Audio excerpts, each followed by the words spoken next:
know what, I've absolutely loved it.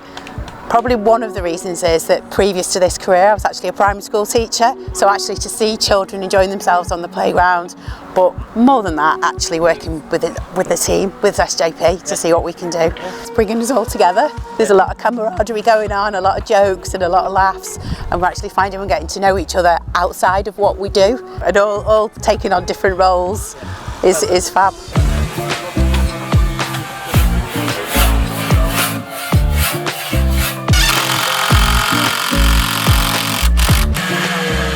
What's, I think, impressive the last 2 days has been the collaboration across not just the partnership, which has been superb, but PSS and also various specialisms from, you know, G&D to risk to supervision to acquisition. Just been outstanding. It's dead easy giving money. It's more difficult actually doing something with it, and this is a real hands-on piece of work, and I think this is turning words into action, which is what we've got to do. My name's Jill Wright, I'm the head teacher of Whitefield Primary School, which is in Everton in Liverpool. We serve a very diverse community. We also serve a community that is in an area of deprivation.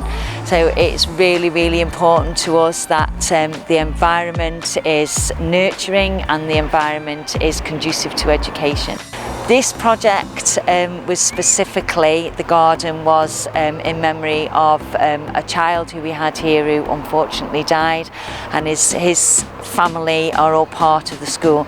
We've been looking for a way to support this family and for this really special project to take place. We've got the partnership with HandsOn and SJP, and it has been incredible. It's been a wonderful experience. The attitude and ethos of the SJP volunteers was incredible. They were really here to help, they were really here to support, they were fully behind the project. And when we opened the garden, it was really emotional, and it has been the most amazing experience.